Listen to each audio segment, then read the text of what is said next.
I'm going to call the meeting to order and welcome back the Minister or the President of the Treasury Board.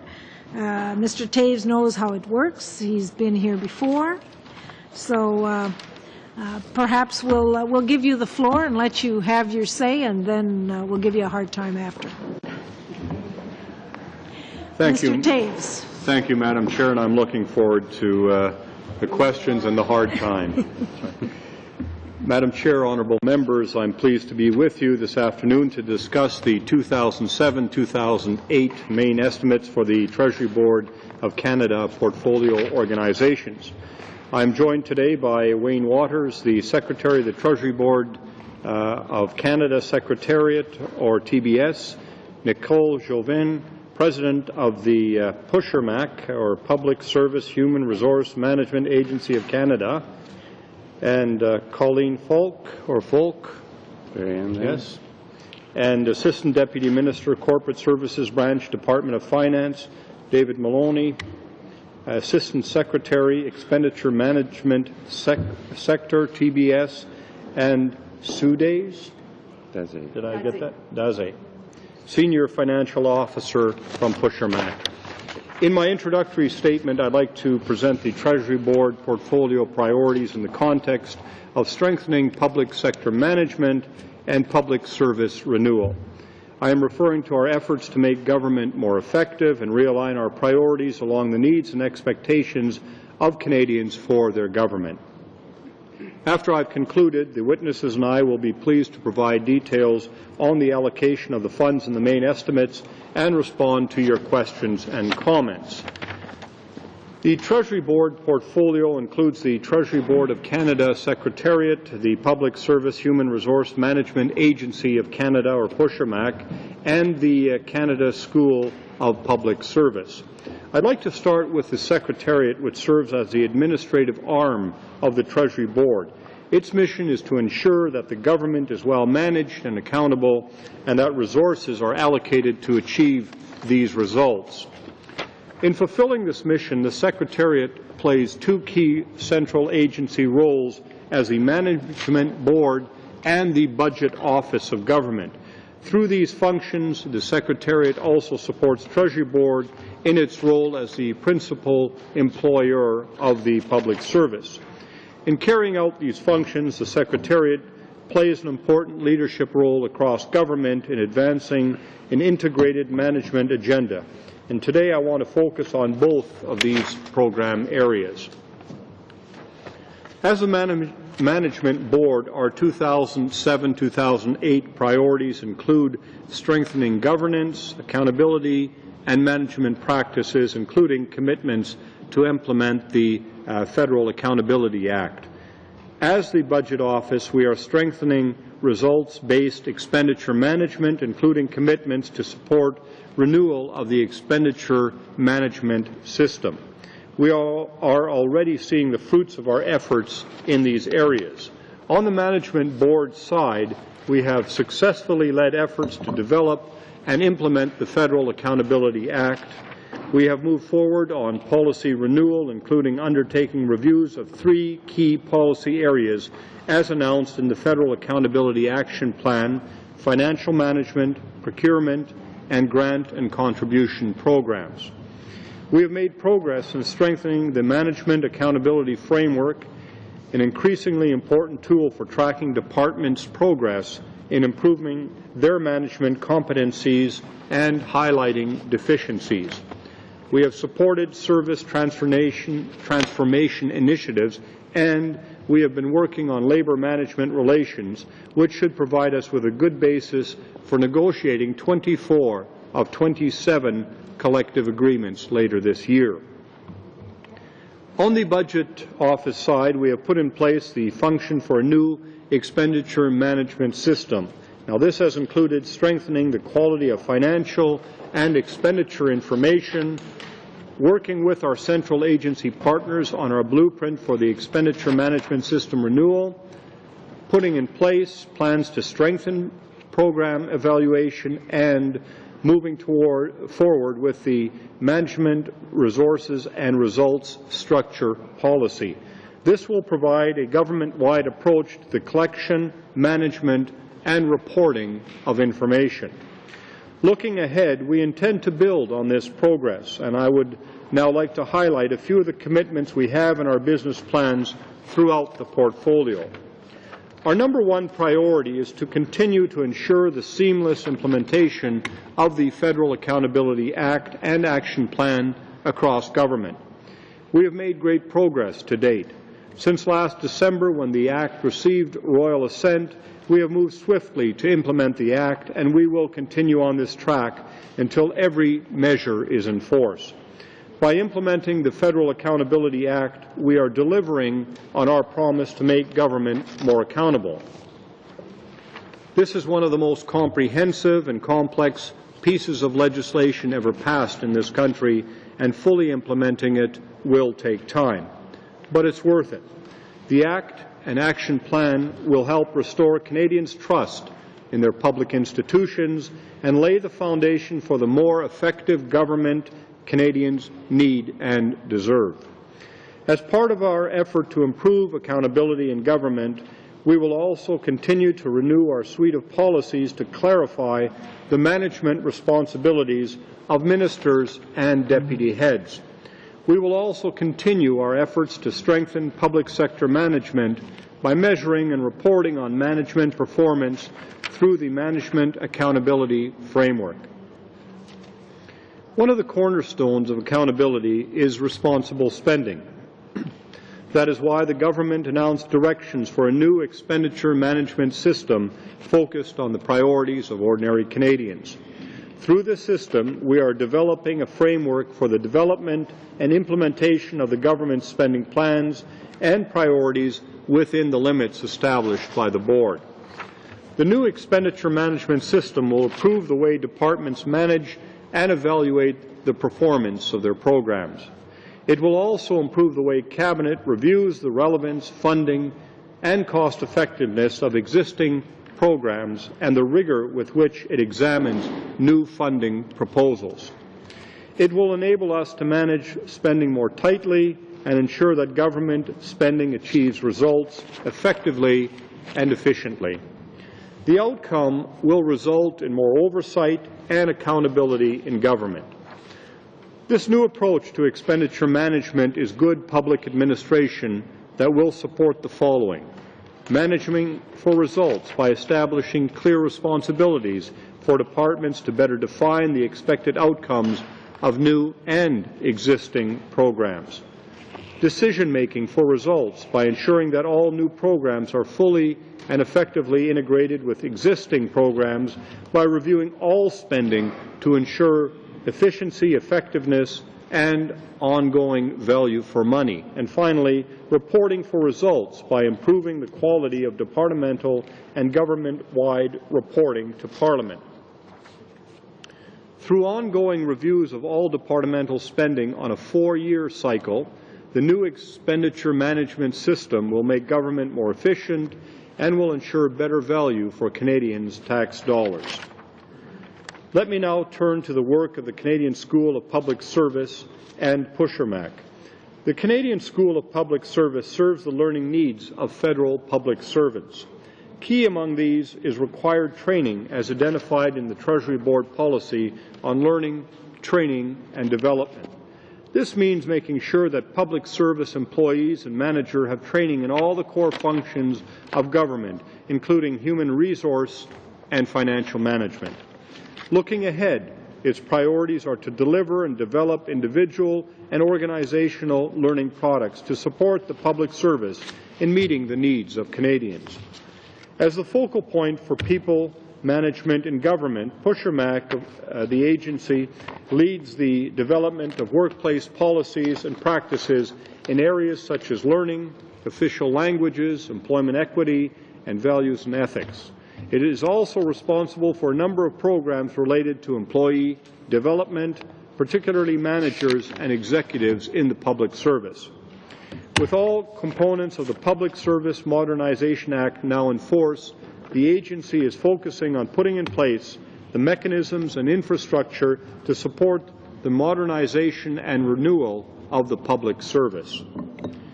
One result will be increased staffing flexibilities for managers, which will in turn strengthen government accountability. By strengthening and streamlining how government works, the Treasury Board portfolio is leading the way in making government work better for Canadians. And this leadership is important for Canada and Canadians' interests. A strong, well-functioning, accountable public sector is a competitive advantage. The modernization of public sector management is a challenge that is being addressed across most, if not all, OECD nations, including the United States, Australia, France, Germany, and the United Kingdom. Canada must keep pace with these broader efforts, and that takes leadership. That's why we are implementing and supporting the Public Service Modernization Act, the Federal Accountability Act and an Action Plan, and the renewal of our expenditure management system.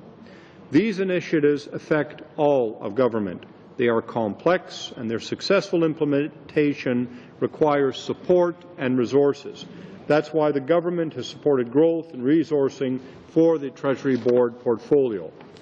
Put simply, if we are to meet the aspirations and needs of Canadians in a competitive world, we must make the shift to more accountable, results-based management in the public sector.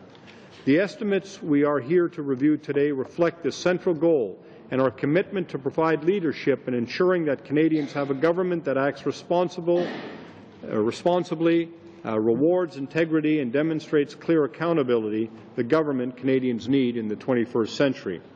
Thank you, and I'd now be pleased to answer any questions that you may have, or more accurately, I think my officials will answer the bulk of questions. I will assist where I can. Thank you very much. Thank you. Monsieur Raymond-Simard. Well, thank you very much, Madam Chair, and I'd like to thank the Minister and the witnesses for being here this afternoon. I guess where I'd like to start is some of the issues that really jump out at you when you're looking at some of these estimates. First question would be with regards to the main estimates. When you look at the budgetary expenditures, they are $210 billion, but the actual total is $230.8 billion. And then we talk about reconciliations and net adjustments, and for a substantial amount. So I guess the question is this normal to have this kind of a discrepancy? What kind of items would be included in these reconciliations and adjustments, and what are they exactly? So if I can get that explanation, please.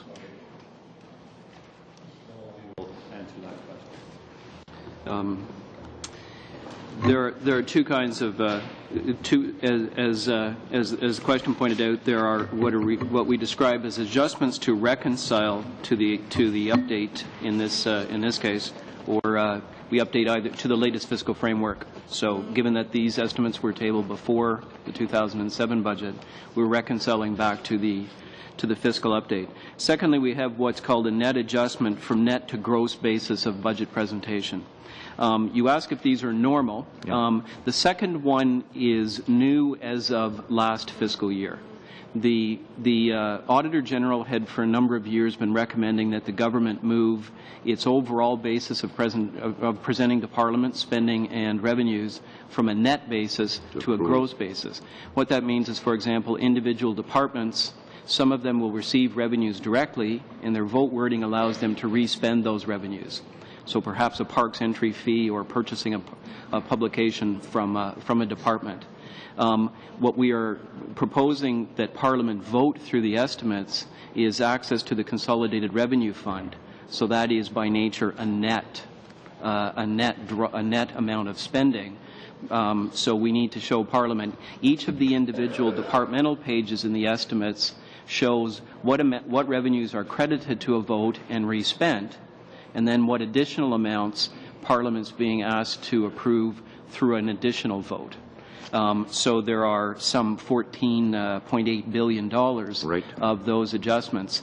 There are some other, the difference in terms of what we call adjustment. That's in the net adjustment. The adjustments to reconcile reflects a different sort of gap, if you like, between the accounting basis, and that's the near cash versus accrual basis, which the committee has had quite a number of discussions around. Given the fact that the estimates are not yet on an accrual basis, we have a further substantial multi-billion-dollar adjustment there. That is a difference that has been in place since 2003, when the budget moved to accrual. Okay, thank you. Second question with regards to the Treasury Board Secretariat's actual the increase in the budgetary estimates there, $401.9 million increase. And I guess part of it is explained through the Toronto waterfront revitalization. I understand that, and I understand that that will be moved out of Treasury Board and into environment at some point in the future. The second issue, the second cost seems to be the public service insurance.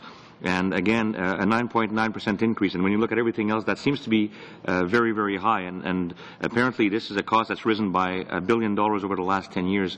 Can you explain exactly what this is and why it's increased so rapidly, and why we can't foresee these increases? Can we comment on that? Well, it is true that your first point is that the Toronto Waterfront Revitalization Initiative is reflected in the main estimates of the Treasury Board Secretariat. But of course, in January of this year, as a result of the change in ministers, that particular initiative is now moved to the Department of Environment. But since the main estimates had already been finalized, we could not make the adjustment. So that will be reflected in the supplementary estimates that will be tabled as part of supplementary estimates A in the fall. So it will be a net in and net out. The other increase that you've noted is the increase in Vote 20, which is the public service insurance increase of about $164 million, and this is a result of a number of factors. We have seen an increasing cost in our various plans, whether that be the health plan, dental plan, and the like. I mean, the cost of these services. It's similar, as I guess, by way of comparisons to what provincial governments are seeing in some of these plans. It's true in our public service plans as well. Drug costs are going up significantly as well. Often the substitution for surgery is the prescription of drugs, and of course our plan does cover off all of those costs. And as well, the membership continues to increase in the plan, because when you retire, you're still eligible for these plans, and so each year we are now back into hiring significantly in the public service. So that's having an impact as well, and of course the aging of the public service. Would it be possible, sir, for you to provide us with maybe a detailed list of those increases? It would be interesting. I think we could try and break that down more than clearly what you've got in the estimates. We could try and do that. Thank you. Maybe a question for the minister with regards to the Public Appointments Commission. There's $1 million that is set aside for that, and I'm just wondering where it's at. I'm assuming that everything's in place, that it's functioning. We have, if I'm not mistaken, we have the chair of the CBC that has been, the chair has been open for the last 6 months, and we understand that there's not even a process in place to replace that person. It seems to me that the CBC is a fairly important institution, and that we should be looking at that in the very near future. Can I get some kind of response on that? Yes, I will. But just before I get to that, you directed the question at me and the Secretary in respect of the breakdown of the health care costs. I do have some background on that, and the estimates of $164 million is attributable to the following: $138.8 million increase for health care and other insurances, $27.5 million increase for provincial health payroll taxes, $1 million increase for Quebec parental insurance plan, $0.6 million increase for provincial health premiums, $0.3 million increase for health and other insurance plans for employees engaged locally outside of Canada, $1.1 million increase for the Quebec retail sales tax, and $3.04 million new funding for a joint learned program between the PSAC and the Public Service Human Resource Management Agency of Canada. Okay, and on CBC? On CBC, in respect of the issue of the head of the commission. As you know, the government brought forward the name of a very distinguished individual. The opposition chose to defeat that nominee, and at this point the issue remains within the Prime Minister's purview, and he will appoint the individual at the appropriate time. I think that we are all concerned that is the commission up and running, Mr. Minister? Or? I believe some of the background work has been done, but I don't believe as a commission it is up and running. And with regards to the Office of the Registrar of Lobbyists, same thing, it's not up and running either, although the Accountability Act has been passed some months ago? We, just on the Federal Accountability Act, I can indicate that before the amendments to the Lobbying Act can be brought into force, regulations have to be developed prescribing the form and content of the monthly returns. We have, and I announced those public consultations. We have conducted those public consultations, and we are now in the process of developing options for the regulations based on the results, and we are also conducting a selection process for the position of the Commissioner of Lobbying, who will administer the Act when the regulations have been completed. Thank you. I just wanted to add that at a previous meeting of ours, we were told that the Public Appointments Commission, while it exists on paper, has no employees. I believe the last employee was leaving about a month ago. Now, I haven't heard of anybody else going to that. So right now, there's nothing there. I just wanted to add that because it was said here, and you might not have been here when that happened. Madame Bourgeois. Oui, merci, Madame la Présidente. Thank you, Madam Chair. Honourable Minister, ladies and gentlemen, Mr. Minister, in your statement, you often mention on result-oriented management the deficit process that is also result-oriented and programs that are result-oriented. When we have results to obtain, it means that we have clearly identified the needs. So this raises the question of the plan that you might have for the public service. Was this plan presented before this committee in such a way that we could see whether, in fact, the budgetary management that you're talking about is bringing about the expected results?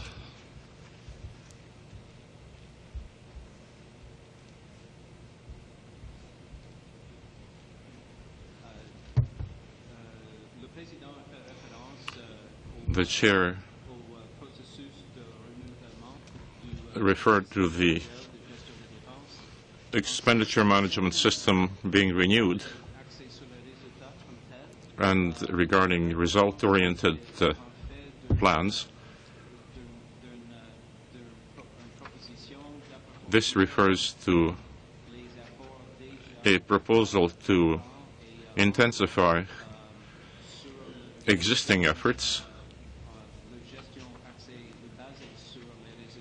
and this will be done on a result-based method. If we look at the department's report, since 2005-2006, each department has been tabling objectives before the House of Commons, which are the specific principles for expenses targeting certain objectives, and this is followed by a description of activities. These are the activities carried out by the departments in view of the objectives. What the government is now dealing with is a process for intensifying these procedures to be in a position to come before Parliament and give more details about the results of each activity. And thus, the reports on annual performance, which are usually tabled in October, November before Parliament, to have concrete results with measures and evaluations of the results.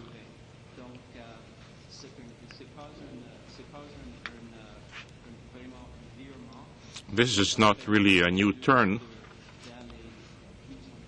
This is rather an in-depth procedure that is intensifying a procedure that we've been using for the past 2 years. Yes, I have understood that. Now, in the Minister's statement regarding the public service school and the agency, I note that there are major changes in personnel management and in the management of the demographic crisis that will affect our personnel management over the coming years.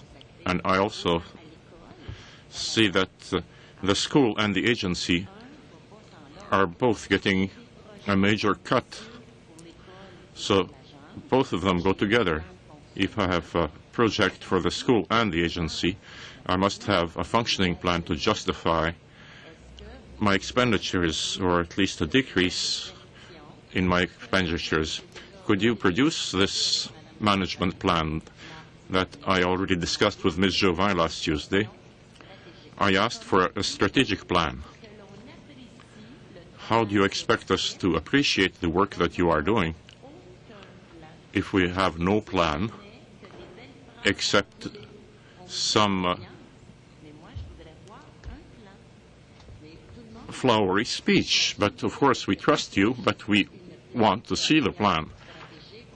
We know what strategic planning is about, and also what integrated planning is about, and we want to see these results that the Minister is talking about. Mr. Minister, how will we be able to evaluate results in a year or two from now if we have no document right now to show us where we're going and what your decisions are? Jovin, to answer the question, I want to just express my support for your concern about dealing with the demographic change in the public service. That is a very, very important issue. It was something that, for example, I learned firsthand when I was in the provincial government in Manitoba back in 1998. We were advised at that time, because we were negotiating contracts with the RCMP, and we were told at that time, within 5 years, 1/2 of the RCMP officers would be eligible for retirement. And we had incredible struggles trying to get sufficient RCMP officers because they act in Manitoba, Saskatchewan, Alberta, to a large extent in BC, as the municipal police forces are contracted to the provinces. To our amazement, the federal government at the time shut down depot training in Regina. And so instead of putting out about 1,000 officers a year, they just shut it down. And that then complicated the issue of, first of all, the retirements, and then to shut down training of the RCMP depot. We have had to play catch-up now for years, and ridings like mine in rural Manitoba, where St. Pierre Jali, I was just speaking to the staff sergeant there, he has 6 of 13 positions filled. So it's a tremendous burden that our RCMP officers are facing. Our government has responded by trying to catch up by, instead of training the 800 to 1,000 a year, to boost recruitment up to 1,800 a year. So that's putting a lot of pressure on the RCMP to get that. So what that left me with the impression as a former civil servant as well as a provincially elected individual is the importance of training and bearing in mind demographics. Now, there was clearly an example of demographics that was not taken into account, coupled together with bad policy decisions. Thank you very much. We're going to go to the next questioner, Mr. Moore. There you go. Didn't get my answer. We'll get back. Mr. Moore. It's a nice trick. Thank you. Well, if Mr. Joubert or if Minister Taves wants to complete the answers. In fact, I didn't realize that. That's fine. In fact, I didn't realize the time was that short. It was just an illustration, but there was certainly no intent on mine to avoid the answer. And Ms. Jovain, thanks to the generosity of Mr. Moore, can now provide that answer. Bon, alors, Madame la Présidente. So, Madam Chair, I believe I can answer the question in the following way. Each department must prepare a business plan and table it on a yearly basis before Parliament. So I think that you're referring to these business plans that are tabled on a yearly basis. And what the clerk asked in the report that was tabled on Monday is to integrate this planning with human resource planning and financial resource planning. So we would have a plan that includes all three elements. I hope that this answers your question. Can we see the plan? Well, you have a copy, I believe, that you have a blue book. No, this is not planning. No, I don't think we're communicating here. If I understand. And we do have them, as far as I know. Am I right, Mr. Moore? Mr. Taves? Yes, Yeah. I understand. Certainly, I noticed some members holding up the document. Okay. Mr. Moore. Madame Bourgeois va avoir un autre tour dans quelques instants. Je prends. Ms. Bourgeois will have her turn in a few moments. Mr. Polyev, Ms. Jennings, and I sat in this room for many very long hours, going over, I think it was almost 200 amendments to that act. It was many long hours. I understand it received royal assent, I believe, in December, January of this year, so it's been in force for a few months. And I was wondering if you could walk us through the Federal Accountability Act and all the provisions that it contains, and the progress that we have made on that legislation. Some things have been done, some things are still in the works, I know, but update us if you could on the steps we've taken.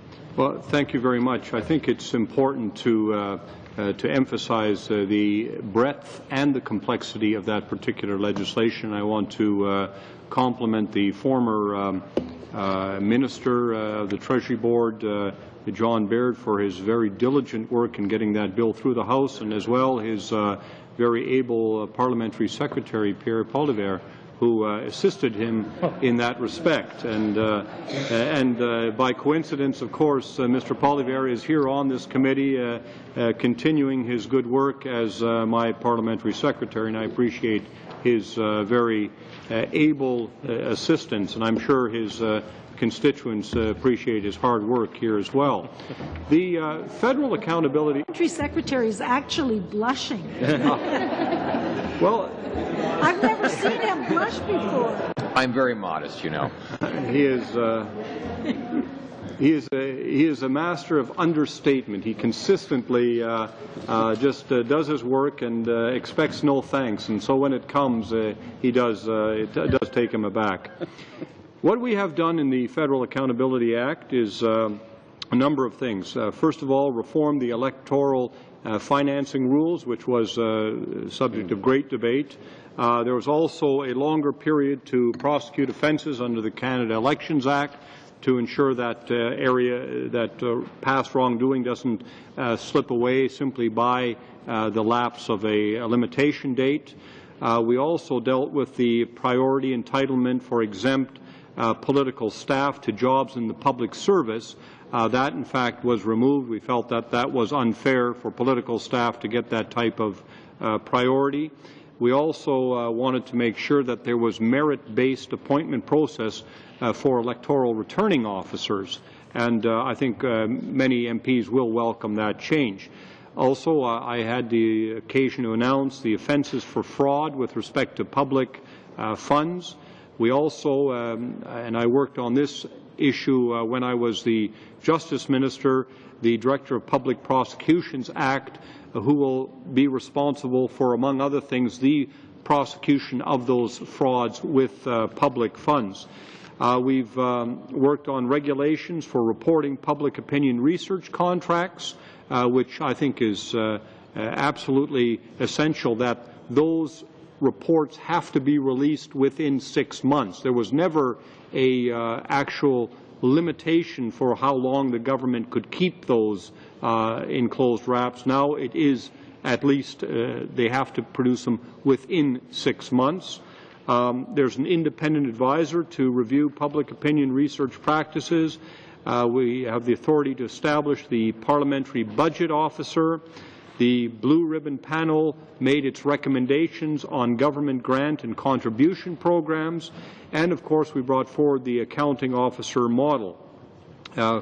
Many have applauded as well the Access to Information Act to extend to the agents of Parliament, including the Canada Wheat Board, which is not an agent of Parliament, but certainly created by Parliament, the Canadian Wheat Board. I understand that farmers pay about $70 million a year, is it, in expenses, and they should be entitled to know how that money is being spent. 5 government foundations now come under that, and the Crown corporations such as the CBC and Canada Post. We also are involved in consultations for new lobbying rules, including the requirement to file a monthly report, and those consultations are now complete. And of course, lastly, I'd like to mention the Public Service Disclosure Protection Act, which protects public servants who want to blow the whistle on wrongdoing, brings into force April 15th, as I recall, the offences for interfering with a public servant who wishes to bring wrongdoing to the attention of his superiors or the authorities. Those will come into We force still at have, the time of the passage of I'll the give you bill half or a no? minute because... Well, just then, if the minister could tell the committee, then what are the next steps over, say, the next 6 months or so with regard to the FAA and upcoming deadlines? Well, what I did was when I became Treasury Board President, I sat down with my office and I said, I want to see a timeline and a timetable for everything to be done. Now, not all of that is public yet because it's obviously we try to bring these things forward as quickly as possible. But I can give you some indications that certainly in order for the Conflict of Interest Act to be brought into force, it's necessary to appoint a Conflict of Interest Ethics Commissioner. Again, so does this come under the FAA? Yeah. I've mentioned the appointment of the Public Appointments Commission, which will come into force, and the government is currently laying the groundwork for the eventual establishment of the commission. If there's anything else that I can bring to your attention in terms of a timeline, I will bring that forward. I thought it was very important to do so in the way that I have. Thank you. Thank you, Minister. We will go to Ms. Nash. Thank you, Madam Chair, and good afternoon, ladies and gentlemen. Welcome again. And my first question is back to public appointments. That was, of course, an issue in the last federal election, and there was a commitment on the part of the Conservatives that they would deal with the issue of patronage appointments so that they were merit-based appointments, and of course this is part of the Accountability Act. and there were a number of changes made to the Accountability Act, which certainly we felt were good changes, amendments to the Act that toughened up the Act and I believe offer greater accountability. And I appreciate that the entire Act has not fully been implemented, but my question to the Minister is, when will the accountability for public appointments be implemented so that we have a fully functioning Public Appointments Commission and Public Appointments Secretariat? Well, as I say, the Prime Minister brought forward a name some months ago. That name was unfortunately rejected by the House. That has delayed matters, but I can assure you that independent of the efforts that are now being made to lay the groundwork for the eventual establishment of the Commission itself, that the government continues to insist on merit-based appointments. I think it's very important that we do so even on an informal basis, as is being done now, to ensure that regardless of the political background, for example, of the individuals appointed, that they have the qualifications for the position that they are being recommended for. Mr. Minister, I'm sure that that's happening. I think a key part of the Accountability Act and the changes that were made concerning appointments was that there would be clarity and public accountability around appointments. And I guess your answer is that at this point you don't know when the Commission and the Secretariat will be up and running. Is that correct? I can't give you a firm date on that, but I can say that our efforts to do so were set back by the rejection of the name of the individual who had been brought forward as the Commissioner. So there's no date at this point for any implementation of the Public Appointments Commission or Secretariat? Well, I don't have that information. Okay. It doesn't fall within my department to establish that date. Okay. I have a particular question about the main estimates and a couple of questions. I guess one of them is around education spending, and there was an item that I noticed on collection agencies pursuant to the Financial Administration Act, and there was $18.5 million in 2006-2007 for private collection agencies, which has now been eliminated in 2007-2008. And this may be completely unrelated, but I know from my constituents that I hear from students who are being pursued by private collection agencies for student debts, and it's making them feel like criminals because they, once they're out of university, they're not making a lot of money and they're quickly pressured into paying back sometimes quite onerous debts.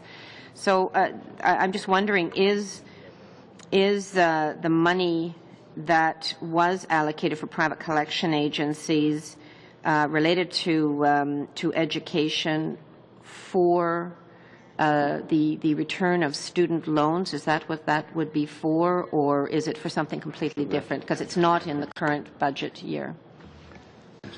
I just like to ask for a reference as to where that is in the book. Yeah, sorry. It's under the Human Resources and Skills Development section in which is, it's page, or section 14, number 3. All right.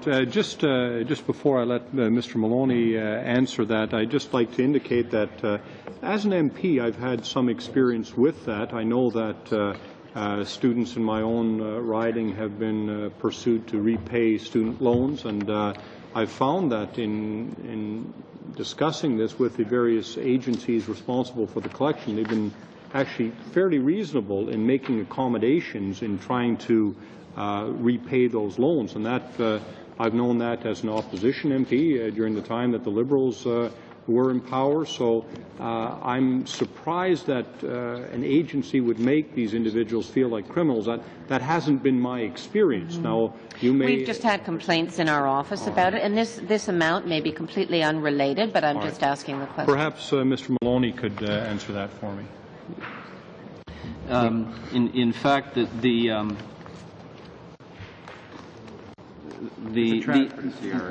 amount that's gone to zero here on page 4-2 under Canada Revenue Agency, there's in fact a new amount. What has happened is that the various collections activities across the government have been centralized under CRA on behalf of other departments.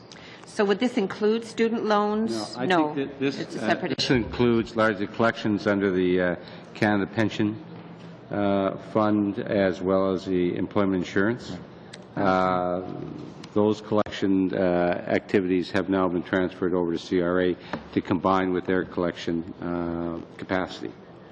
Okay. All right. Do I have more time? I have 2 minutes. Okay. I don't have a specific reference on this. Yes, actually I do in the estimates. But on the issue of housing, and I know we raised this under the budget, that there was no mention of homelessness in the federal budget. And housing is a big issue in my community. There's 65,000 households on the waiting list for assisted housing. It can take up to 12 years to get assisted housing in the city of Toronto. And we've got a lot of very low-income people. The average of a two-bedroom apartment is about $1,000, whereas a very low-income person often can only afford about half that amount. In the estimates, I saw that spending on housing and homelessness in the Human Resources Skills Development section will drop for this budget year by more than $44 million from last year, and that funding for assisted housing will drop by $391 million. So that's overall funding for affordable housing has dropped from the $800 million in 2006, going to the provinces, to $92.8 million for this year. And it's just... I guess I just want to make the point that in my community, I hear huge concerns expressed about the lack of affordable housing, and the lack of commitment in this budget really is, it creates a lot of pain with people. I mean, I just see it on a daily basis in our area. So I just want to raise this because it is quite large, the drop in funding for housing. Well, that's not my understanding of the budget at all. I'm familiar with at least the $300 million for off-reserve low-cost housing or assisted housing. I know there's a number of other programs, so to suggest that the homeless issue was not addressed or low-cost housing... Well, it was not mentioned in the budget. Well, maybe the word homeless wasn't, but certainly the low-cost housing was mentioned extensively in the budget, as I recall it. We will go to Mr. Turner. Thank you, and welcome, Minister. I'd like to talk a little bit with you about the estimates and overall spending. Obviously, as Treasury Board boss, you're in charge of the government's overall spending. According to our documents, the government spending increase for 2006 to 2007 is 6%, just under 6%, which is double the rate of inflation. And the overall increase from 2007 to 2008 is 12%, which is right now, what's that? 6 times the rate of inflation. And I'm wondering, as a conservative whose philosophy is less government is generally better government, how you feel about that? No, I mean that's a big question. More government spending doesn't necessarily mean more government. I mean, governments can spend money through agencies such as non-governmental agencies that do a very effective job. But in itself, reducing government doesn't reduce spending. You have to take a look at spending as a whole and look at how spending best achieves results, whether it's a government agency or a non-governmental agency. Can I ask you, Minister, if you were still in opposition and the Liberal government brought in a budget that increased spending by 6 times the rate of inflation to the highest dollar value ever in history, how do you think you might respond?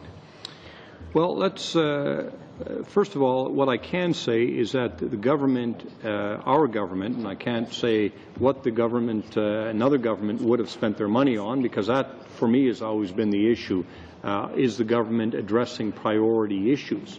And as far as I'm concerned, is our government is committed to growth and spending on average to the rate of the growth of the economy, and the overall increase in budgetary spending 2007-2008 is 5.9%. It should be noted that the 11.3% increase in operating and capital expenditures of the 2007-2008 main estimates represents only one component of the total budgetary expenses of the main estimates, and as a whole, in relation to a series of other increases and decreases in budgetary amounts, the increase in operating and capital expenditure falls within the overall budgetary total as outlined with the November 2006 economic and fiscal update. Yeah, I understand that. I understand that quite clearly, Minister. All right, and I was getting to the point. Okay, that'd be great. The point is this, that the increase in operating and capital costs reflect a commitment of the government to very significant priority areas: defense and security, agricultural and primary sectors, and families and communities. All areas I understand that, Minister. I'm sure there's as lots I will recall, you campaigned on in the last election, saying that the prior Liberal government had not met its commitments in respect of defense and security, agriculture and primary sectors, and families and communities. So this budget is very much consistent with the type of issues that you raised during the last election. You know, Madam Chair, we've got a very limited amount of time here. If the Minister is going to give 4-minute answers to a question and talk about what I campaigned on, we're not here. No one cares what I campaigned on. We care about what the Minister thinks, and that's why we're here. And we're here about today. Yes. Yes. Go ahead. All right. Thank you.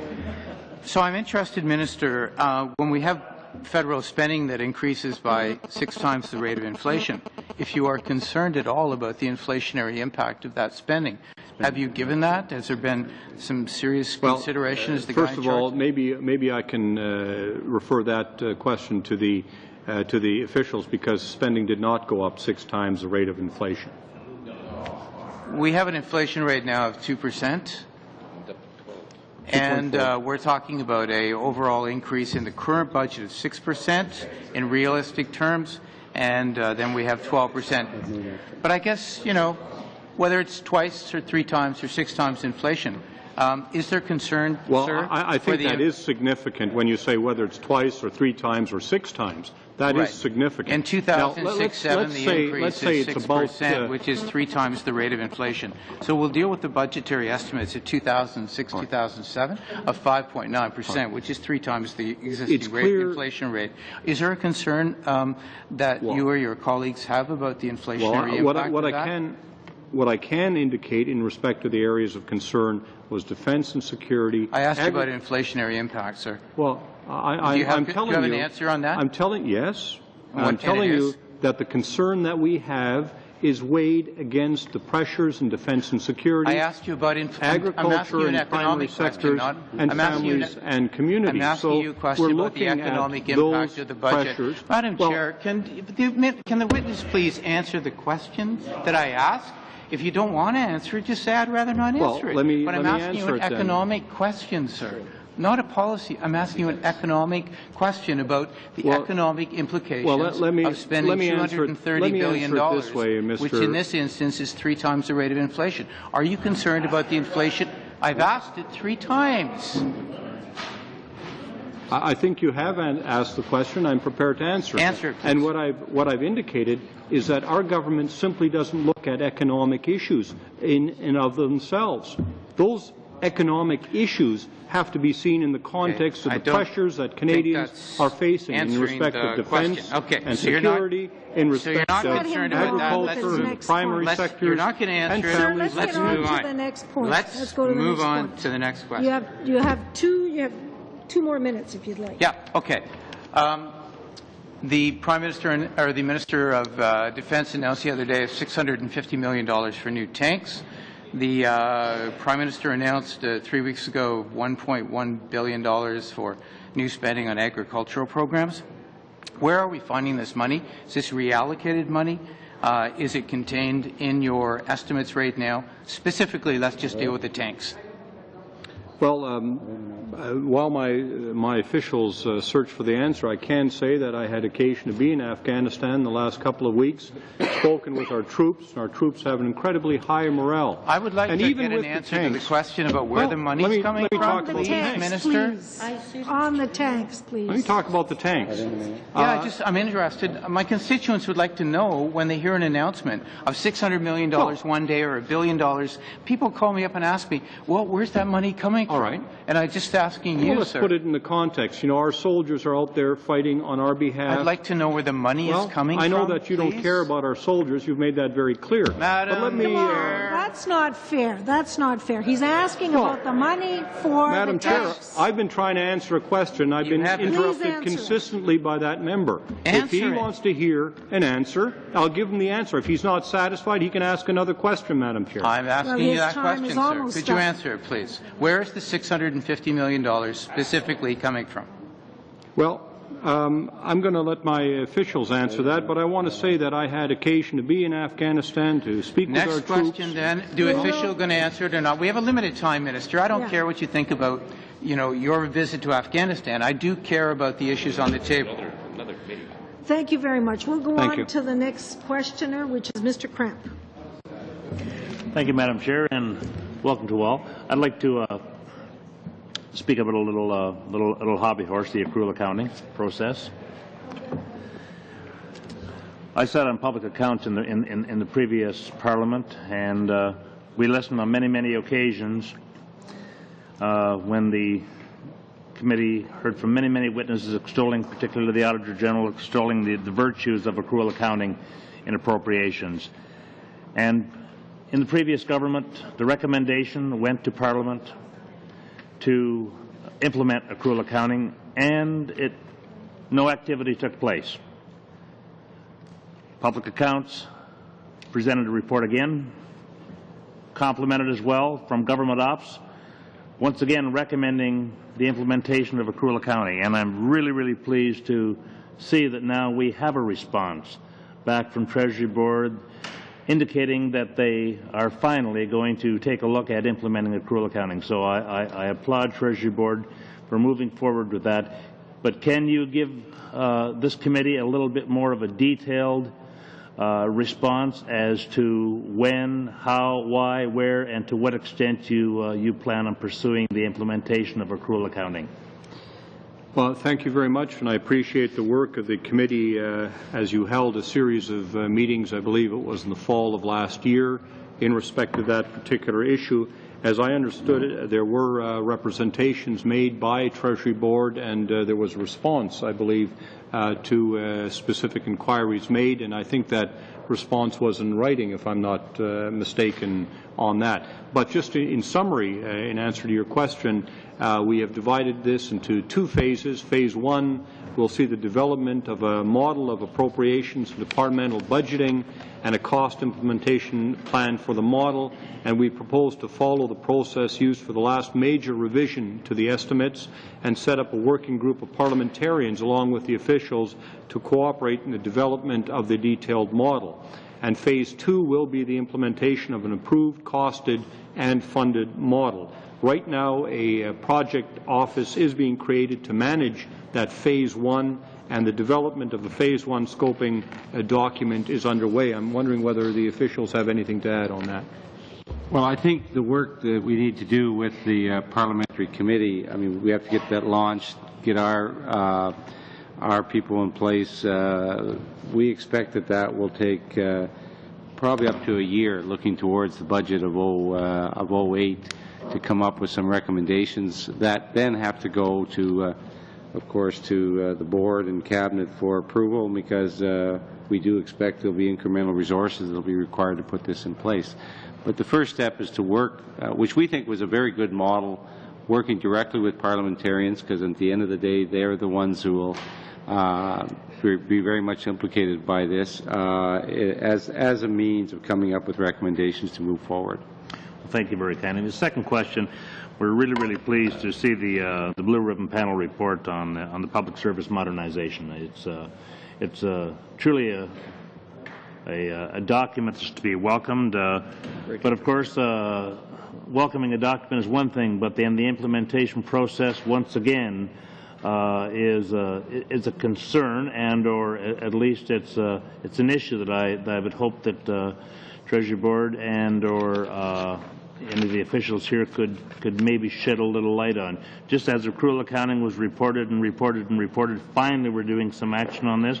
Well, now with this Blue Ribbon Panel report, can you give us a timetable and or an extent of the action of the Treasury Board? How do you receive this report? Well, we've received the report, and I think it was well received. It's a welcome document that we are committed to reducing the paper burden and the regulations and the onerous method in which grants and contributions are sometimes regulated under or administered under. And so this commission, I think, brought forward some very good ideas. We have reviewed it, and I intend to take action in that respect. But I don't know if we can, at this time, we don't have a timetable that I can give you, but I can tell you that it is an issue that staff is working on. Well, thank you. One last brief question then. It was a concern of a former member, Madame Thibault, who actually did stellar work on this committee. Always came well prepared and had, to my mind, or to my estimation, a valuable commitment to this committee. She and others had discussed on many occasions the difficulty that we've been having with payroll, ongoing problem, and activities. You're not getting paid? Well, quite honestly, I don't think any parliamentarian should ever complain about that. No, I'm just wondering what the but specific what I'm suggesting is there have been a great deal of difficulties, though, with the payroll. Perhaps Madame Jovin could maybe shed some light on the improvements that I hope that we will see imminently. Thank you very much. Yes, we call them compensation advisors, and we're very aware of the fact that a number of them are expected to retire over the next 10 years or so. And so we have a recruitment campaign that's going on right now. We've had over 4,000 applications. Sorry, over 5,800 applications. 4,000 were seen as meeting the requirements. We're expecting to have about 120 positions to offer to these compensation advisors who will be coming in from the outside at the entry level, and we will be training them to, takes about a year or two to become fully efficient in that art, I would say, of payroll. Well, we have many ongoing problems. There's a classification, and sometimes people don't get paid that difference of wage for maybe up to a year. Well, obviously that's not acceptable. So I'm wondering, obviously we're making improvements in the hiring processes and the upgrading, but I think it's crucial to all of the public servants who work with a great deal of care and concern, that they're at least recognized with a proper paycheck. So I would just like to have some kind of assurance that you're moving in an expeditious manner on this topic. We absolutely are, not only on recruitment, but also on development and training of this very important community for the public service. Thank you very much. Can I add to that, because it's a pet peeve of mine as well? We've received a lot of correspondence on that point, and it appears that in the departments where they've centralized the payroll functions versus those that have not, those departments are having a huge challenge. And it takes about 2 years to train a payroll advisor, and often, as soon as they're trained, they're on to another job. So it's an immediate problem now. Yes, perhaps by hiring more in 2 years' time it will help, but something needs to be done now, and I think you need to look at the systems that are in place, the centralized system versus the non-centralized systems, because you may have to go back to the non-centralized systems. There's a real challenge in some departments where new employees are not paid for some time. A lot of these kinds of extras are the areas where the problems are, and that's where I've received a lot of correspondence. I just thought you should know that, because the questions come up many times, and it's more than just hiring new people that will come on stream a year or two from now. The problem is here and now, and we've got to find a way. You've got to find a way, because it's too important to have people work for 3 weeks and then not get paid for 2 months. It's crazy. I mean, it's unacceptable. I will now go to Madame Jennings. Merci, Madame la Présidente, Monsieur. Merci. Thank you, Madam Chair. Thank you to the President of the Treasury Board. And I thank the other witnesses.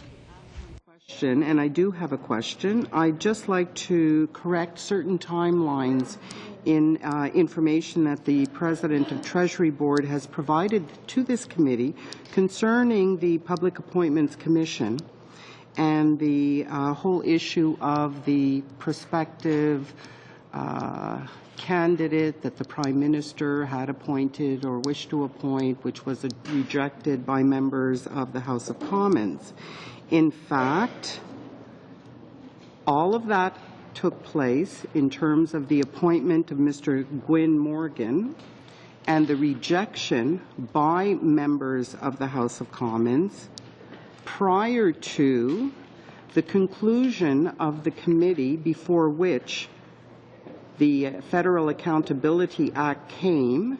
Before that Federal Accountability Act even left committee and was reported back to the House, the creation of a Public Appointments Commission with a clear mandate and clear composition in terms of membership and authorities was created within the committee through amendments brought by members of the opposition following the rejection of Mr. Gwyn Morgan as a suitable candidate to be a Public Appointments Commissioner.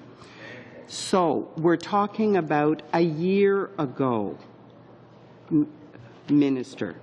Therefore, I find it difficult in a population of 33 million that this government has been unable to find another suitable candidate to fill the position at the head of the Public Service Commission.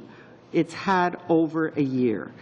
And the legislation received royal assent in December 2006. I can describe the experience of a previous government that created a new commission. It was the Military Police Complaints Commission. The Act came into effect. The day it came into effect, the chair and the other members were appointed, and the ability to receive and begin to investigate complaints took place 3 months later under the legislation. So that I believe that there is no excuse, But just in terms of whether there is or is not, I simply wish to correct the record in terms of the timeline. The government has had over a year to find another candidate. Now, my question, Madam Chair, is concerning the government's commitment in the 2006 budget to cut $1 billion over 2 years from programs and activities that it would deem as no longer effective. The supplementary estimates A and B of 2006 did indeed provide information on approximately $223 million in savings, leaving, therefore, a balance of approximately $776 million to achieve the government's commitment to cut $1 billion over 2 years. The government stated at that time that that balance would be found in future estimates or in reductions of expenditures. However, the main estimates for 2007-2008 are silent on that balance of approximately $776 million. So one, I would like to ask the Minister, has that balance been in fact cut? If it has, would he provide a detailed list of the departments who have contributed to achieving that remaining savings of $776 million approximately to reach the $1 billion mark that the government set for itself? And if it's done that, has it conducted an evaluation of the effectiveness of its 2006 budgetary restraint initiative? That is, how efficient and how effective was that $223 million in savings through the cuts from programs and activities that had been deemed non-effective? If it hasn't conducted such an evaluation, will it conduct the evaluation? If it has conducted the evaluation, will it provide this committee with the written evaluation of the effectiveness of that 2006 budgetary restraint initiative? Just before I answer the number of questions that were raised, I want to make clear to the committee I made no indications of any timelines with respect to the appointment of Gwyn Morgan. The issue there was the treatment of Gwyn Morgan by members and the concern, as I've heard it expressed by the Prime Minister, that here we had an eminent Canadian willing to do the job for $1 a year, and the rejection of that. And then the concern that, do we put another eminent Canadian through that kind of a process? And I think that was the concern that was raised by the Prime Minister and perhaps has contributed to the delay. In respect of the specific question posed, the details of the $1 billion in savings over 2 years were provided in the government's news release of September 25, 2006. These savings were found in 4 key areas. First, we found programs that weren't providing Canadians good value for money. Second, we found unused funds from programs that have already achieved their objectives or had lower than expected take-up. Third, we identified efficiency savings by streamlining some programs. And fourth, we saved money by cutting non-core programs. Adjustments to approved spending were made in supplementary estimates 2006-2007. Adjustments to departmental budgets in future years have been reflected in the main estimates 2007-2008. Not all of the savings announced by the government were to spending that has been approved by Parliament. For instance, many of the savings initiatives in the category, quote, unused funds, end of quote, simply required eliminating the corresponding funding that has been earmarked in the fiscal framework for these purposes in previous budgets. And I would refer any additional comments to my staff. Perhaps you can supply us with a written answer at some point. Fine. I'll go to Monsieur Nadeau. Merci beaucoup, Madame. Thank you very much, Madam Chair. Ladies and gentlemen, Honourable Minister, good afternoon. I have a few questions and we have little time, so I'll go straight to the point. Mr. Minister, last time we met, raised an issue that is of great concern to my own riding regarding employment in the Outaouais region as compared to Ottawa. There's a 25-75 split, and you said at the time that you had not yet been informed about this, but I would like to know if anything has been done since our last visit to have a fair employment policy.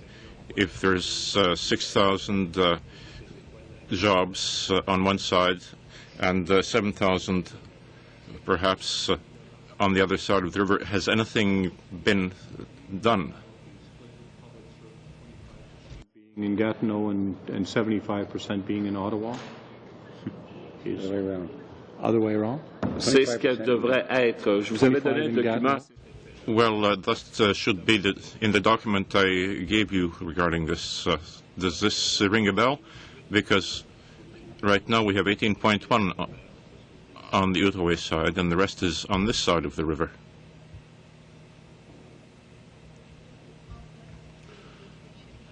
Let's take note of these figures and come back to you.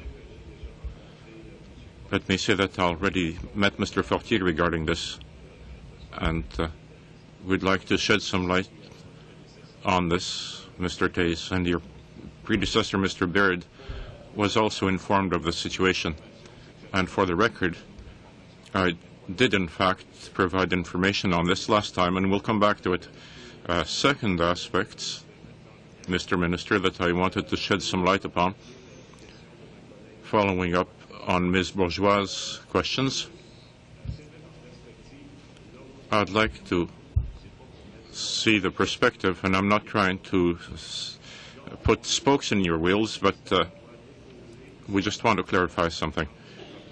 Each department must table its action plan before the House in February, and this has been developing. You have approaches now to this effect, and I'd like to know whether, as a whole, the business plans of the various departments, and we presume that they should be collated and analyzed to have an overall management plan whereby we can adequately balance what has to be done and how each specific engagement is going to cost. In other words, is there any kind of plan for the specific engagement plans and how much that would cost? Because the document shows certain elements, but we don't have the methods or the cost. And just to be sure, let me go a bit further. There's an issue we have at hand.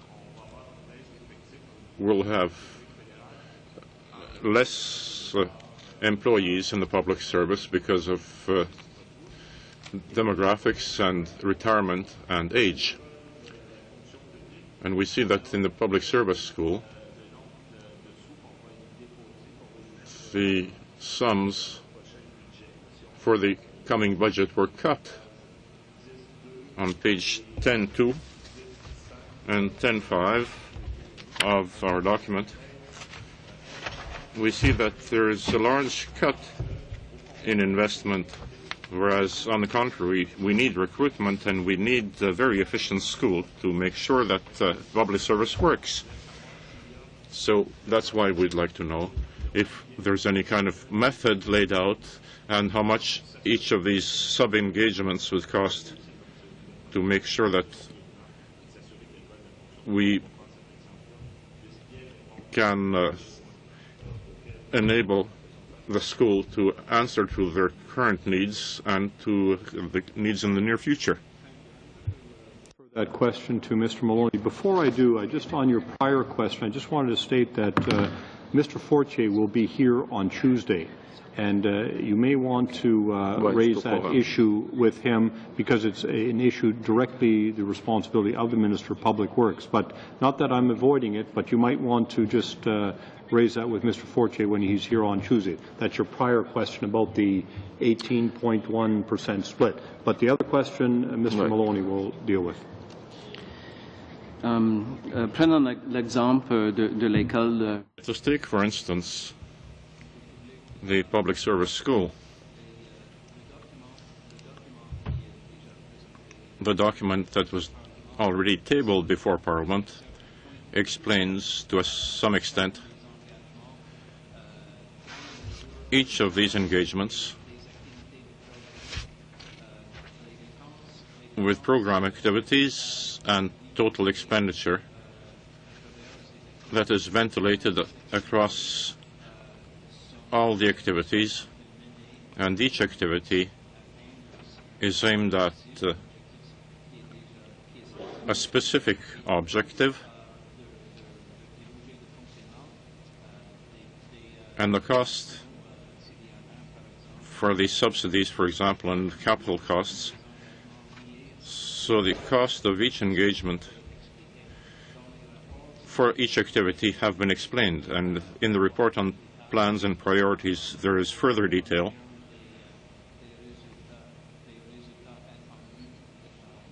So that the expected results can be accounted for each activity. Well, I would not want to be rude, but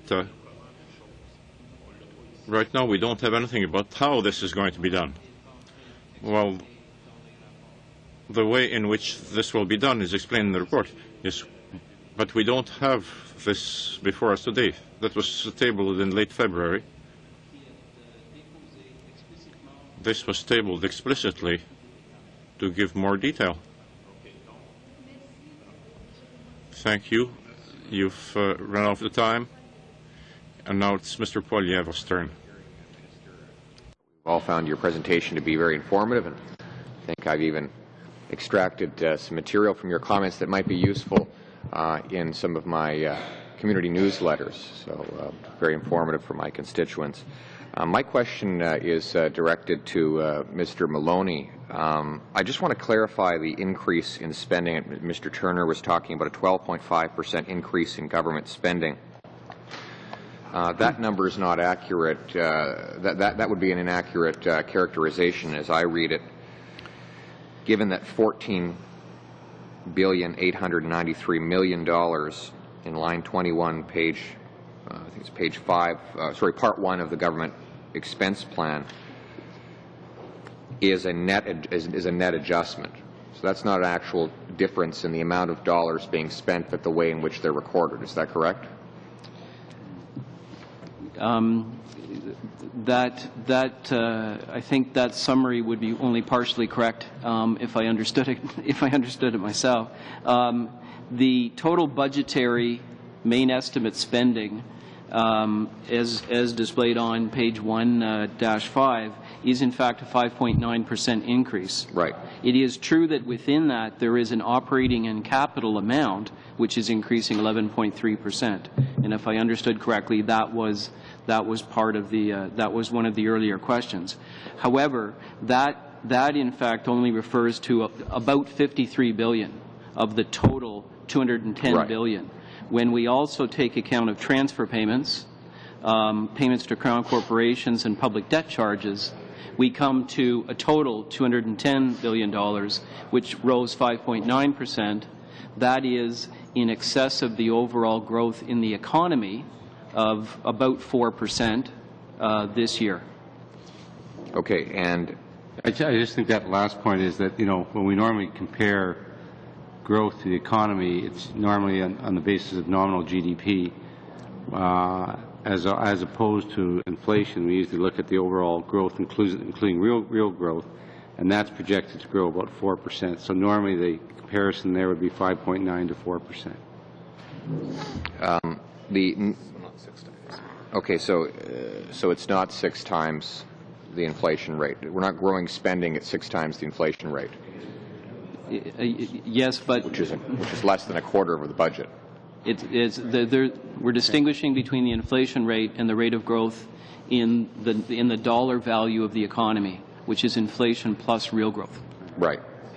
Yeah. So in fact, Mr. Turner did have it wrong. On net adjustments, I'd like if you could re-explain the point. It's 21, number 21 on page 1.5, net adjustments from net to gross basis of budget presentation. Explain how that impacts on the change in spending found on line 22. What we're referring to there in terms of net adjustment from net to gross basis is in fact helping the reader go from the voted spending to the basis of the budget documents, which are in fact on a gross basis.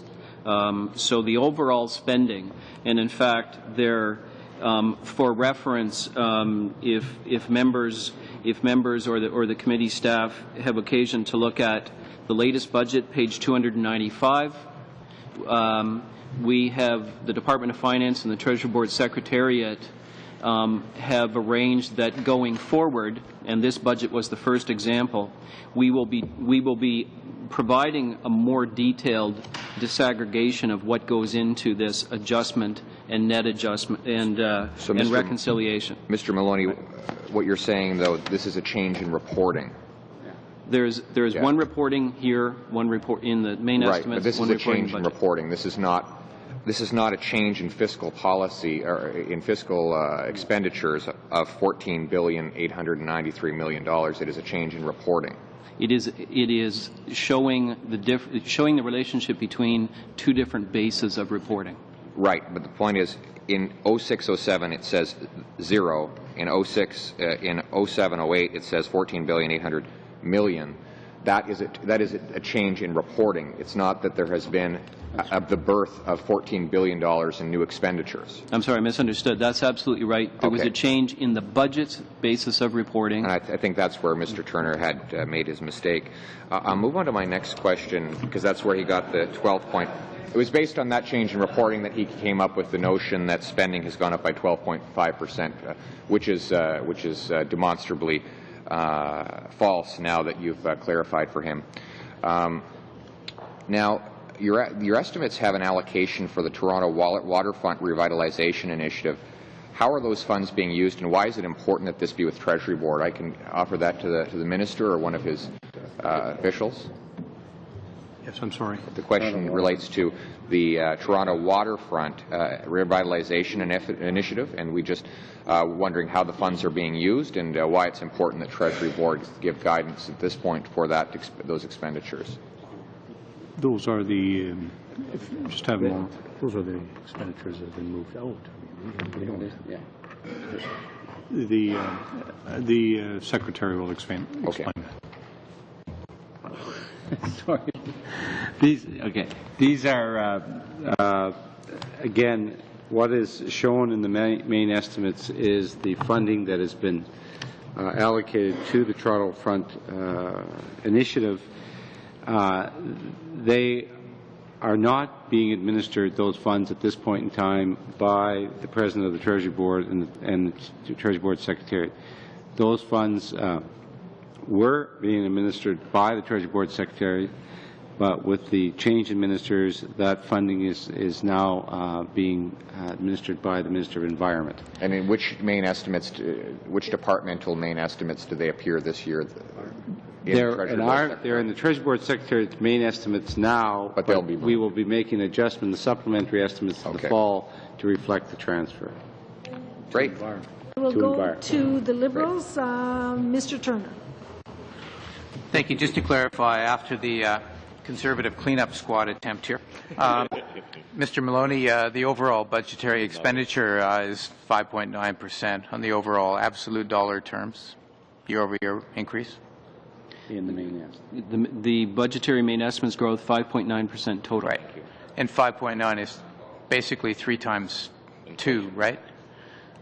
I mean, this is the way we do math in Halton, but it's basically 3 times 2%, which is 3 times the inflation rate. We just want to clarify that. Well, just actually on that, I just heard inflation rate statistics this morning. I thought it was 2.4%. That's as of today, Minister. Yeah, it just went up.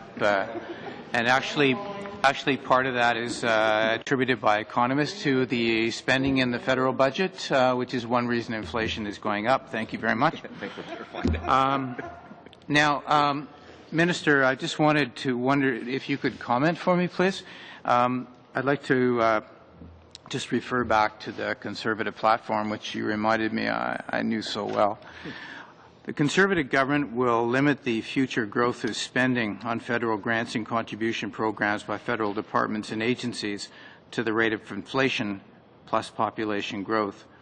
And a Conservative government will maintain the currently projected growth rates for transfers to persons and transfers to other levels of government to the same formula. Does this budget adhere to that Conservative commitment?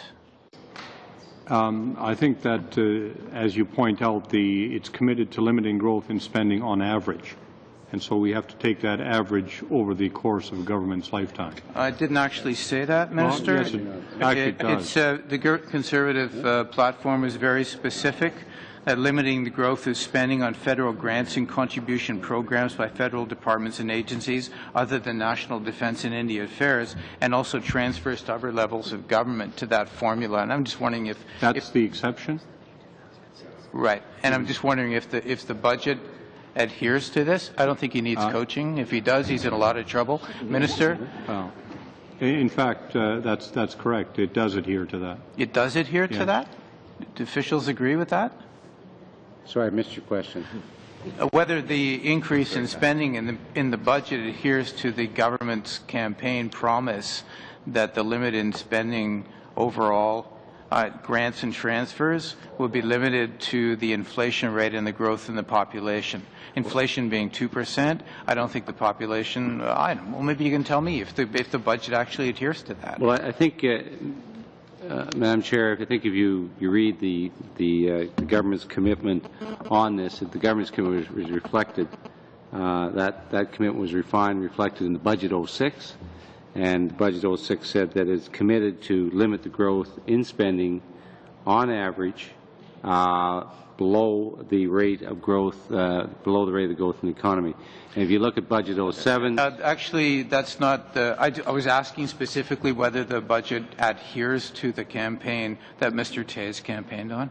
The budget 07 very much adheres to the government's commitment as reflected in Budget 06 on spending. That's not what I asked with respect, sir. I asked if it adhered to the Conservative platform. We have not done that calculation to determine whether it adheres to it. We've looked at it on the basis of what the government's commitment is, and of course this is the responsibility of the Department of Finance. But we've looked at what the government's commitment is in 06. And how that's reflected in 07, and the budget 07 does indicate that they're very much consistent with I'm wondering, Madam Chair, if we might be able to get an answer to that question. Could we from the officials, please? Could we perhaps? Sure. I mean, through the President of the Treasury Board to the Minister of Finance, I think that could be done. Right. We have that in writing. We'll see what the Minister of Finance says, and well, no, I'm asking you, Minister, because you're in charge. Well, I can't make commitments on behalf of the Minister of Finance. I'm not, but you're in charge of spending, and this is a commitment on government spending from the Conservative Party.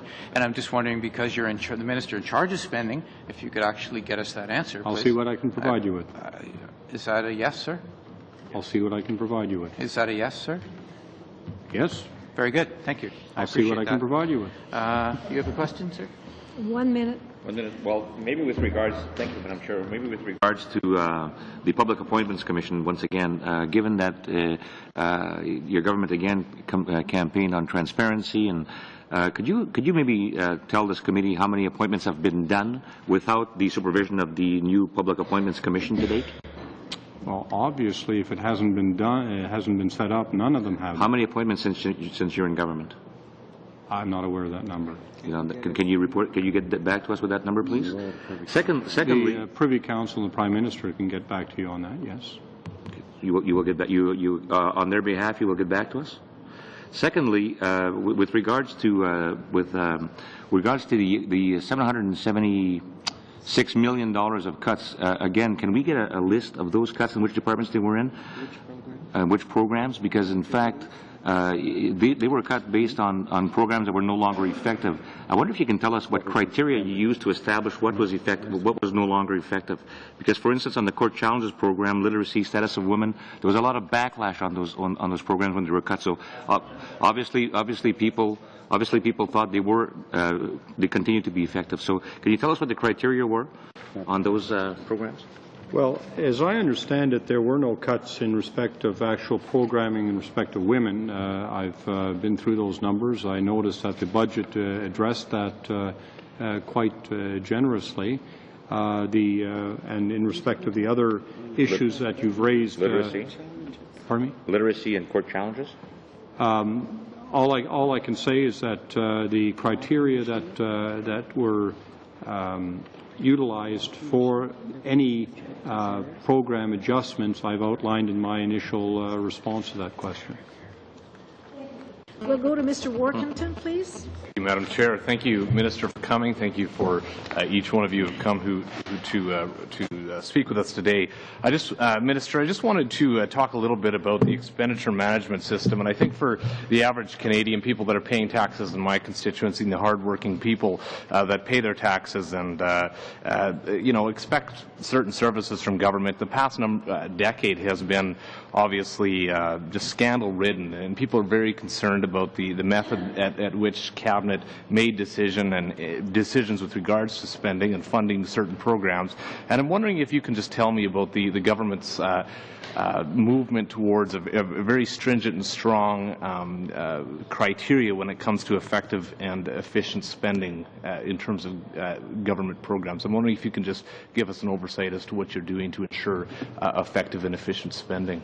Well, thank you. I think it was a concern of our government, certainly was a concern of mine when I learned that in 6 years under the Liberals, the A-based budget had moved from $45 billion to $90 billion in 6 years, which reflects an increase of about $1,500 for every family of four in this country.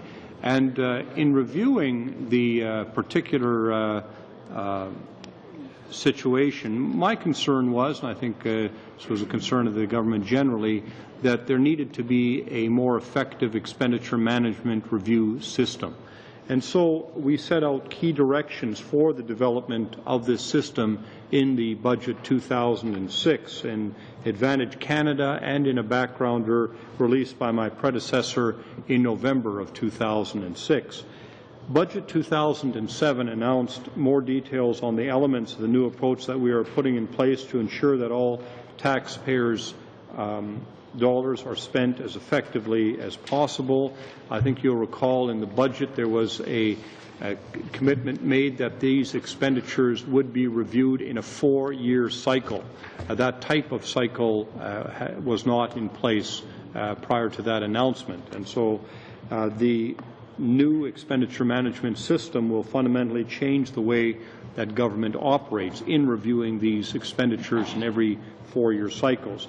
We are entrenching responsible spending as a new way of doing business so that Canadians can be assured that they're getting value for money. Now that expenditure management system, I can reveal details as the planning continues, but I can assure you that discussions in that respect are continuing as they did before the budget between the Finance Minister and myself, and they are continuing at this time as well. I know that I'm involved in a number of meetings with the Minister of Finance to develop the exact details of how we're actually going to implement that. I know that my staff has indicated that there are resource ramifications for that expenditure management review system if we're going to review these expenditures every 4 years, and that's something that certainly needs to be borne in mind as we're developing the system. Yeah, well, I appreciate that, Minister, and I appreciate your efforts in this area. One of the biggest things that I hear from my constituents is, this idea of government, that government just, continues to add more, and I think it's the concern about the A-based budget. I think people are concerned about, the fact that the previous government just started to move to increase that A-based budget, where regardless as to if the program was working or not, that maybe wasn't there maybe wasn't a criteria to assess it after a certain length of time. And I think, in fairness, after the prior government had cut a number of programs, it reduced, I think, the A base from about $55 billion to $45 billion.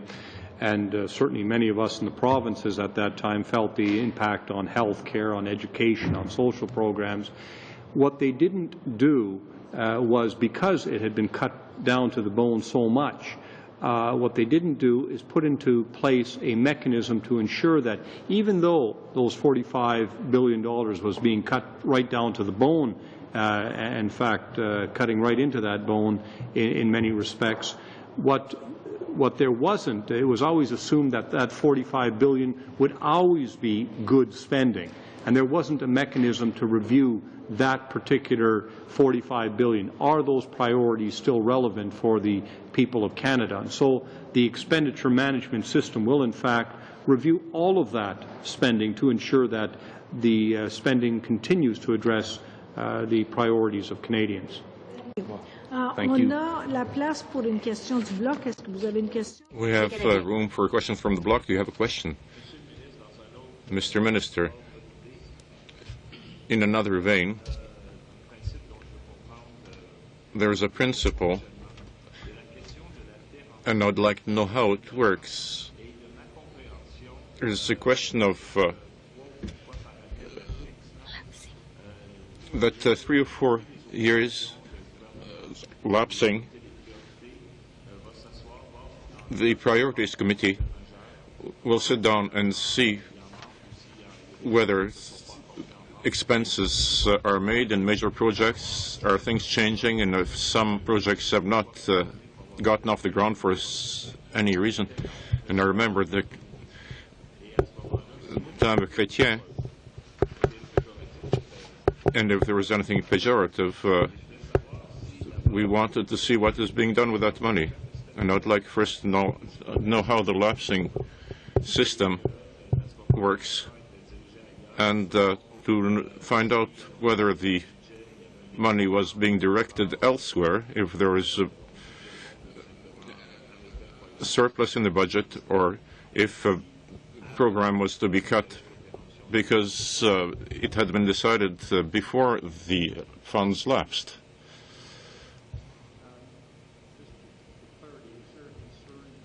There are monies that are being transferred from one appropriation to another appropriation without the authority of Parliament. Is that the question, or? In fact, perhaps I'm not expressing it clearly, but there are some programs within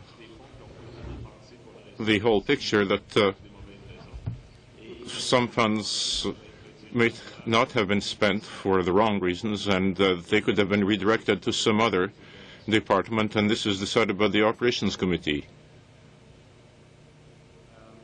I think that's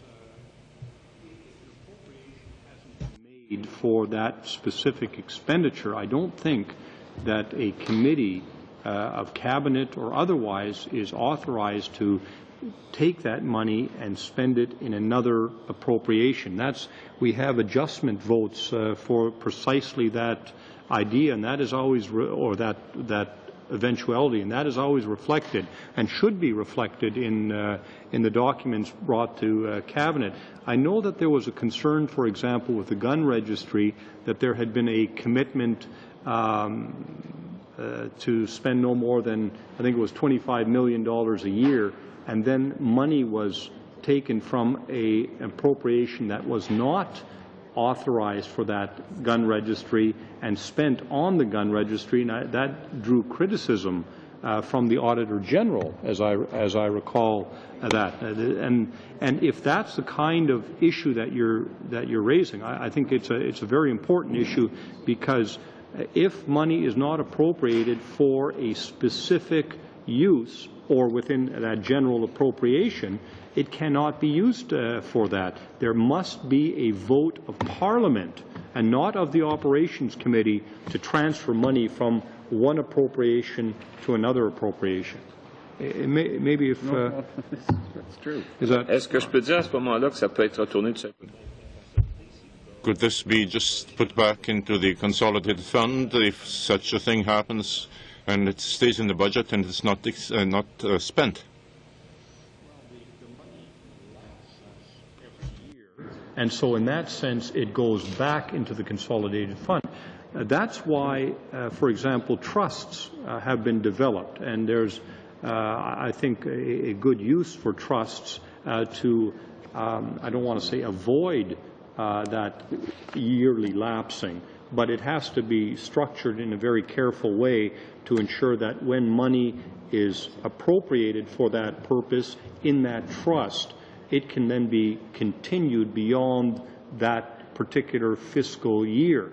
But you simply can't, other than the mechanism of the trust or perhaps a Crown Corporation or something like that, you can't just, that money, once it lapses, it goes back into general revenues. I don't know the technical transfer words, but perhaps the Secretary can explain it. Well, every year departments receive an appropriation of funds. They must live within that budget.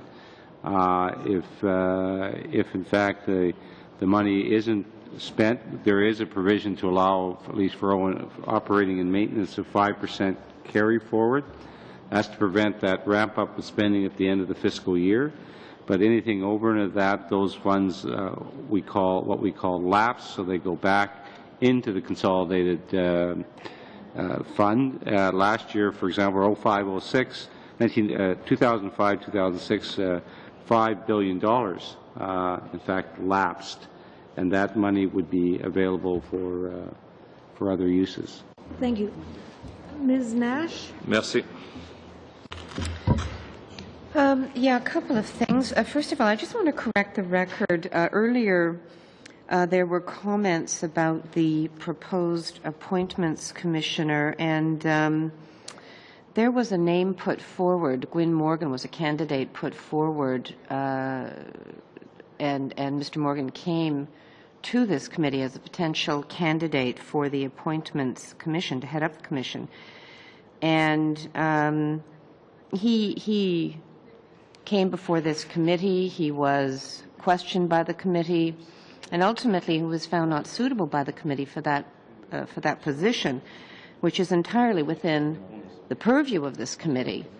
He was not treated disrespectfully, but nor was he given a rubber stamp by this committee in order to walk into that position. So it is a legitimate question as to, after all this time, why has there been no other appointment, no other name put forward for that appointment? And it does seem somewhat like my way or the highway in terms of only one person being a potential candidate. But I do want to move on to raise a question about adult literacy. And there are many hard-working people across the country who, for one reason or another, lack adequate literacy skills. And when the government announced that it was cutting funding for literacy, it really was quite shocking to many people. And I know in my own community where there's a very high poverty rate, and the gap, there's a growing gap of income levels in our community, and some people are working so hard to get basic literacy skills. And I know this government has said in the past that the actual classroom program funding was not cut, but I do know from meeting with literacy teachers that funding for program development and teacher development and all of the supports that go with that important work in the classroom have been undermined. So now there may be other places where the funding is covered, but I know, for example, on section 14, page 9, there is a cut of about $6.5 million. But there may be other places where funding is mentioned. So maybe the minister could just give us an update on where the literacy funding stands, and is this an overall cut, or does the money cut in one place? Is it balanced out someplace else? Well, I'm surprised that anyone would seriously advance the position that literacy funding in this country has been cut. If we look at the budgets, for example, let's say Manitoba. Well, no, it was cut. It was cut earlier as part of the funding cuts, and Mr. Baird came here and talked to us about the funding cuts. But let's look at it in the context of the money now that has been given to the provinces. For example, if you look at the province of Manitoba, and I'm most intimately familiar with those figures as opposed to other figures, but the per capita transfers and the like for post-secondary education, those transfers are at... No, but I'm talking about adult literacy, not people in university, but people who maybe didn't even get their high school diploma. No. But the social transfer to the provinces, for example, in the province of Manitoba, 40%, now almost 40% of all money spent by the provincial government is federal dollars. 40%. It was $3.1 billion transferred to Manitoba for 1.1 million people. In respect of issues like child care, in respect of education. But let's look at literacy. I'm just looking at the specific I think numbers literacy, which are on page 14.9, which have declined. And I'm just wondering, is there some other place where literacy funding is increased? Is that what you're getting to? Certainly education is, I would think literacy is part of education. That's how I've always classified. But we're talking about people who are functionally illiterate. So these are not people who are going to university. These are people who are functionally illiterate. And I agree. I agree. And when you transfer it on that social transfer to the provinces then have the right to use those increased funds for literacy training, exactly educational needs that illiterate or semi-literate people would access then through the province. So just if I understand, Mr. Minister, are you saying then that the literacy funding is cut federally by several million, but then you're just saying it's bundled into whatever money goes to the provinces and let the provinces spend it on literacy or child care, whatever they want to spend it on? Is that your point? Well, if you look at, for example, Manitoba, the $3.1 billion, $1.8 billion was equalization. There was $800 million, I think, in the social transfer. And how much of that would have been for literacy? Because it's a provincial responsibility. Education is a provincial responsibility in this country. So the federal government's getting out of literacy funding? No, is that no, obviously not. We have put money towards education. So the responsibility of the federal government is to ensure that there are comparable levels of service across this country by providing appropriate dollars to provide those services. It's not for the federal government to dictate to the provinces, for example, to Quebec, to tell the province of Quebec how to conduct its provincial responsibilities in education. For me, that would not be consistent with our Constitution and how it's divided. So Mr. Minister, I'm just asking, like on page 14.9, there's a cut of about $6.5 million for literacy. And I'm wondering, are we now nationally just spending less money on literacy from the federal government, or is there some other place we're spending much more money on education generally, but not on adult literacy? I think your time is up. I would think we are if the province. But you don't know. We're going to go to Mr. Albrecht. Chair, it's a real privilege to finally have a chance to ask a question. I want to thank our witnesses for being here, especially Minister Taves. It's good to have you here. I am thrilled to see in your remarks and also to see in practice the fact that you believe that one of the cornerstones for accountability is responsible spending. And I think that's true whether it's related to the cyclical review of programming, like you've indicated, whether it's a move to accrual accounting in both in budgeting and reporting, or as in Budget 2007, it's just listening to the priorities of ordinary Canadians, and I think the budget did that. We see that clearly by its commitment to expenses in health care, addressing the fiscal balance question, and expenditures for families.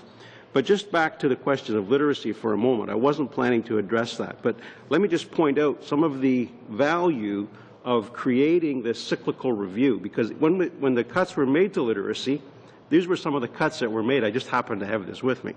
Contracts for websites, 81,000, 45,000, 71,000, and 70,000. That money never was spent directly on literacy. Promotion for meetings, 53,000, 220,000 to promote a meeting promoting literacy. Contracts for consultants, $57,000 paid to a media consultant for working for 31 days. This illustrates Madam Chair, the need for the constant cyclical review of these programs so we don't get involved in these expenditures that we lose track of. I could go on. There's all kinds of others there. One of the You would need go no further than the NDP Premier of Manitoba, who basically praised our budget. And I can tell you that if we had cut those type of programs, he would let us know. Do I have some more time, Madam Chair? Yes, you do. One of the questions that my constituents and I think a lot of Canadians often ask, and it may be a valid one, it may not be, is the question of increasing numbers of employees within the government sector. And I wonder if you have any projections in terms of the full-time equivalents in terms of growth within the Treasury Board employees. That may be an unfair question to put you on the spot with today, but it would help me to know, are we controlling that element of our growth as well? Public sector-wide? Yeah. Public sector-wide, you can... I'm assuming you mean in the entire public service? That would be helpful if you have that. The numbers that we have is that over the last 5 years, roughly, there's been an increase of a little over 4% per year. And these amounts are almost all directly related to more spending in the area of security, public safety, health, some additional RCMP forces, just generally, protection of Canadians. Okay, thank you. If I have half a minute, I just noticed in the, I think I just changed pages there, but in terms of the budgeted amount for public debt, the amount still is increasing, and I know that we were pretty committed to reducing the debt by, I believe it was $22 billion over the last two budgets. And if I read the footnote correctly, I think it indicated that the reason for the projected very small increase, I think it's 0.9%, is due to a projected increase in interest costs. Could you just address that? Maybe one of your officials could address that briefly. Our area of expertise really is Department of Finance. It's really a Department of Finance question, but I don't know if there's anyone here, perhaps Mr. Maloney can give us some direction in that regard. The information that we present to Parliament in the main estimates is for all of the statutory programs, including the public debt program, is information we do get from Department of Finance. And so the statement there is also reflected again in the most recent budget, which does show, in terms of the private sector forecast for the economy, a small uptick in interest rates this year.